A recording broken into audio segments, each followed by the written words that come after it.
You're listening to From Stillness, an audiobook for a mind in need of quiet. There's a quiet transformation that happens when you stop caring so much. Not in a careless, indifferent way, but in a deliberate, freeing shift where you finally release the pressure to control every outcome, please everyone around you, and prove yourself at every turn. It's not about giving up, it's about letting go. Because here's the truth. Few people admit, most of the stress, tension, and emotional exhaustion we carry isn't caused by life itself. It's caused by how tightly we grip it. Picture walking into a crowded room, convinced everyone is judging how you walk, speak, even how you stir your coffee.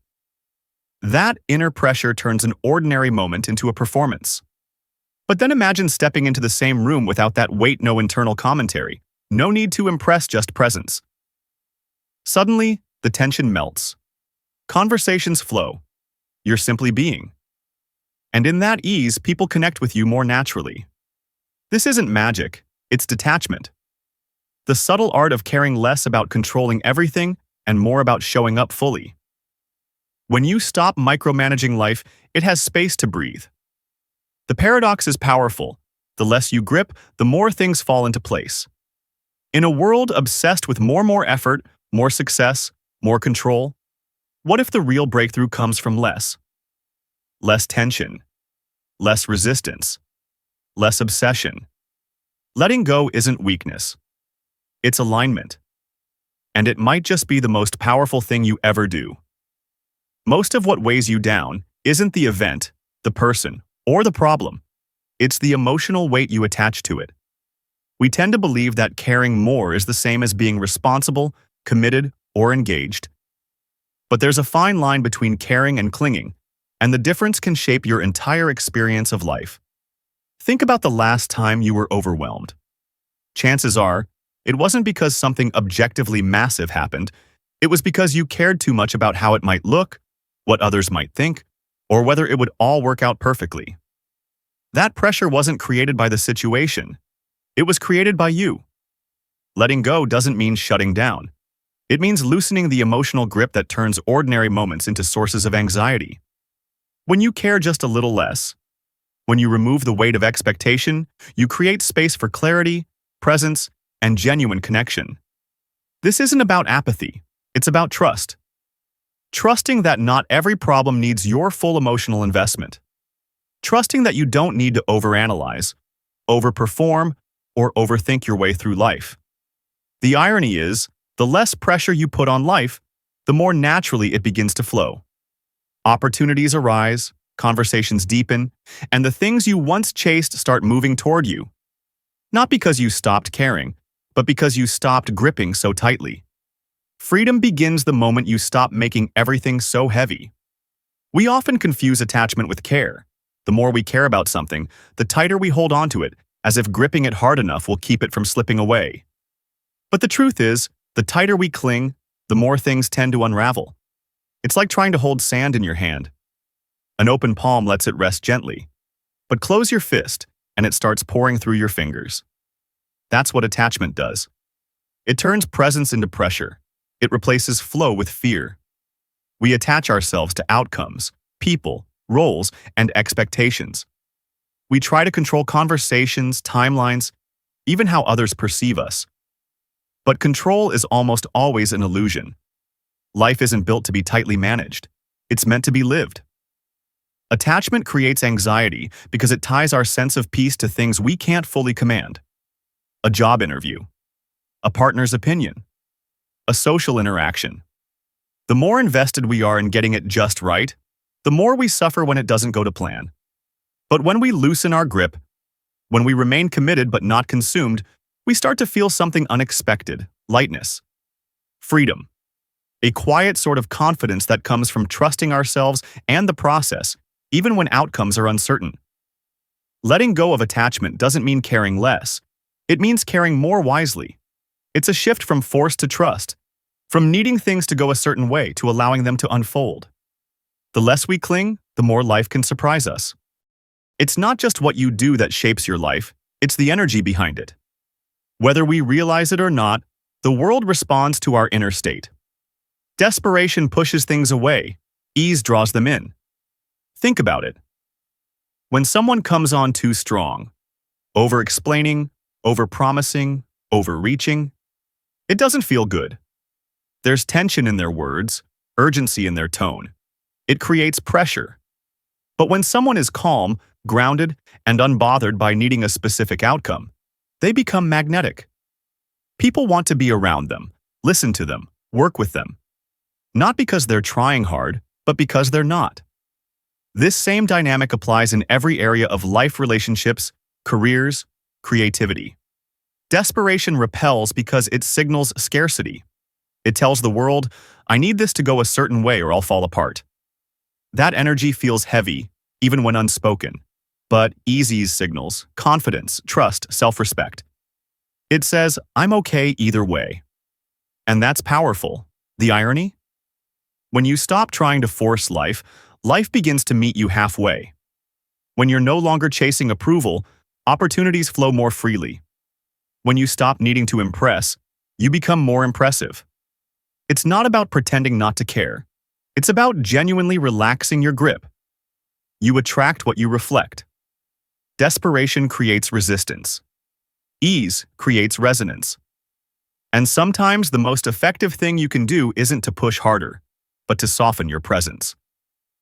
That shift changes everything. We're taught that effort equals reward. Work harder, try more, push further, then you'll succeed. But there's a tipping point where effort stops being productive and starts becoming resistance. And that's where many people unknowingly sabotage themselves. Think back to a time when you were trying really hard to impress someone. On a date, at a job interview, or even just in conversation. You rehearsed what to say, second-guessed every word, fixated on how you were coming across. The result? Awkwardness. Tension. Disconnection. Not because you lacked value, but because your effort was too visible, too heavy. Now contrast that with the moments when you barely tried. You showed up as you were, relaxed, unfiltered, simply present. And things just worked. That's the paradox. Trying too hard blocks connection. It interrupts your natural rhythm and replaces authenticity with performance. This doesn't mean you stop caring or become passive. It means recognizing when your effort turns into anxiety. When striving becomes self-sabotage. The best interactions, socially, professionally, creatively, don't happen under pressure. They happen in presence. And it's not just about people. The same applies to goals, opportunities, even your own self-development. When you grip too tightly, when you need things to work a certain way, you restrict flow. You chase, force, manipulate. And that energy, however subtle, creates distance between you and what you want. Ease isn't laziness, it's alignment. And sometimes the most powerful thing you can do isn't to try harder, but to trust more. When effort becomes excessive, the solution isn't to double down, it's to let go just enough to let the moment breathe. Only then does life have space to meet you. There's a state we all recognize, even if we don't have the words for it. It's when time disappears. Distractions fade. Actions feel effortless.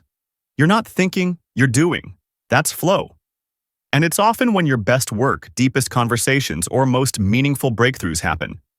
But here's the catch. You can't force your way into flow. In fact, trying too hard is the very thing that keeps you out of it. When you're obsessing over every detail, micromanaging every move, or worrying about the outcome, you're in your head, not in the moment. Flow begins when you stop gripping so tightly and start trusting your instincts. Athletes call it the zone. Artists talk about losing themselves in the process. You've likely felt it too, maybe while walking, writing, creating, or having a conversation that just clicked. What all these moments have in common is a sense of unforced presence. Your mind has two modes, control and flow. Control is useful for planning and precision. But flow? Flow is where creativity lives. It's where confidence lives. It's where results happen without the pressure of performance. To access flow, you need to release the need for perfection and embrace the power of rhythm. You need to stop chasing and start trusting your preparation, your instincts, your ability to respond. And ironically, when you stop pushing so hard to make things happen, they often happen more easily. Not because you've given up, but because you finally stepped into the part of yourself that already knows what to do. Flow doesn't require force. It requires trust and space. Letting go isn't just a nice idea. It's something we see working all the time, whether we recognize it or not. There's a curious pattern behind many of life's most meaningful breakthroughs. They often arrive just after we stop forcing them. Think about musicians who say their biggest hits were written in 10 minutes without trying. Or entrepreneurs who stumbled into success only after letting go of their perfect business plan. Artists, creators, even athletes, so many talk about their best moments arriving when they relaxed, stopped pushing, and simply followed what felt natural. You might have felt it yourself. Maybe you let go of chasing a job, only to get a call out of the blue. Maybe you stopped obsessing over someone, and suddenly the relationship began to heal. These stories aren't rare. They're common. And they're not about luck. They're about alignment. When we're tense, chasing, or operating from fear, we send out a certain energy, one that often repels the very things we want. But when we ease up and return to presence, we become open. Opportunities come not because we're trying harder, but because we're no longer in our own way. Letting go doesn't mean doing nothing. It means doing your part, then releasing the need to control the rest. It's the moment when you move from effort into trust. And more often than not, that's when life starts responding differently.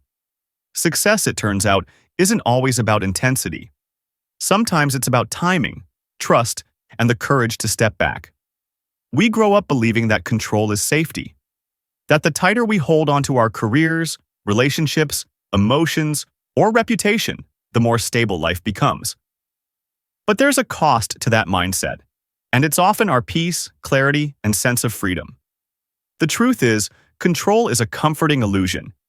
We try to plan every move, manage every outcome, and control how others see us. But the more tightly we grip, the more life resists. Like trying to hold water in your hands, squeeze too hard, and it slips through your fingers. This doesn't mean you stop caring. It means you stop clutching. Real control isn't about micromanaging. It's about mastery of self, your reactions, your energy, your mindset. It's knowing when to act and when to allow, when to speak and when to pause, when to hold on and when to let go. Letting go of control doesn't mean chaos. It means cooperation, working with life, not against it. When you release the need to control every detail, you begin to see new possibilities. You become more creative, more responsive, more attuned to what's actually happening instead of what you think should happen. Look at people who move through life with quiet confidence. They're not gripping everything in fear. They're choosing presence over panic, trust over tension. That's not weakness, that's wisdom. The paradox is simple but powerful. When you loosen your grip, you often gain more influence, not less. Because now, you're no longer draining energy on things you can't control. You're investing it where it truly counts. There's a quiet intelligence to life, a rhythm, a flow, that most of us never learn to trust. We're taught to push, plan, force things into place. To hustle harder, grind longer, and bend life to our will. And sometimes, yes, effort gets results. But over time, that constant friction begins to wear us down. What if there's another way, not through passivity, but through alignment? Alignment means acting from clarity, not fear. It means moving with life's current, not against it. You're still showing up. You're still working, engaging, creating. But instead of bracing yourself for a fight at every turn, you're tuning into a gentler question. Is this the right direction? When you're aligned, things don't feel effortless, but they feel possible. There's less grinding, less resistance. Doors open without you having to kick them down. You still work hard, but it's the kind of hard work that energizes, not depletes. You can feel the difference. When you're forcing something, a conversation, a decision, a path, it's like dragging a heavy suitcase uphill. But when you're aligned, things click into place. You're not fighting the process, you're part of it. This isn't magical thinking. It's practical. It's the ability to sense when you're pushing too hard against what's not meant for you, and the courage to let it go. It's the humility to listen when life nudges you elsewhere, and the wisdom to follow that nudge instead of ignoring it. Alignment isn't about doing less. It's about doing what matters most, at the right time, in the right way. It's the shift from trying to control everything to participating with life in a way that feels grounded, intentional, and free. Letting go sounds good in theory, but how do you actually do it without checking out of life altogether? The key lies not in disconnecting from your responsibilities, but in shifting your mindset.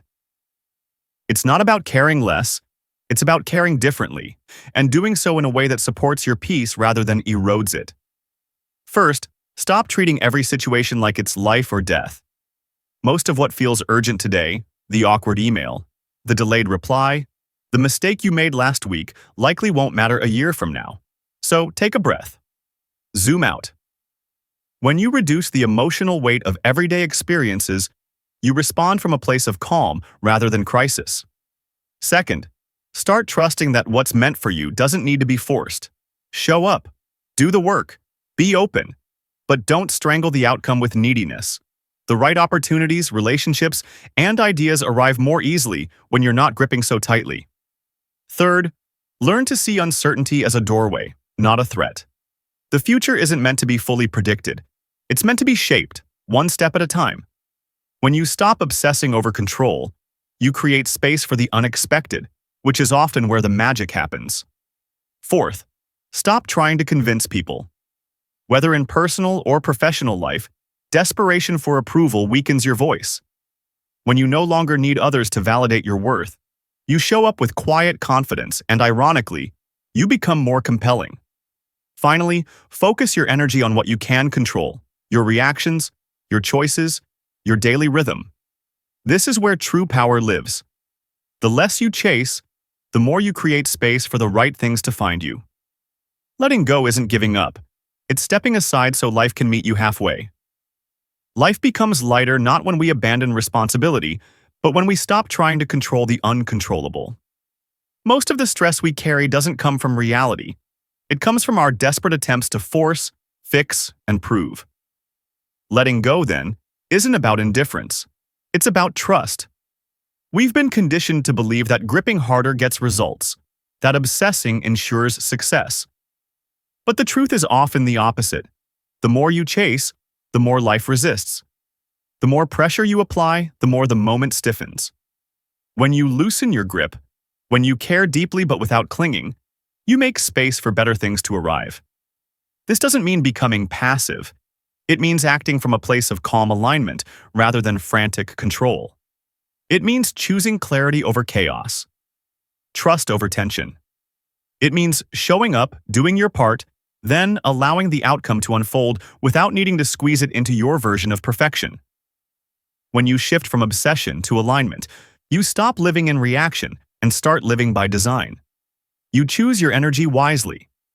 You become less rattled by setbacks, more anchored in presence. And perhaps most surprisingly, life begins to meet you, not because you fought harder, but because you finally stopped getting in your own way. So ask yourself, what am I gripping too tightly? What would it look like to breathe, soften, and trust the process instead? You might find that what you were chasing was already on its way. It just needed you to let go long enough to see it.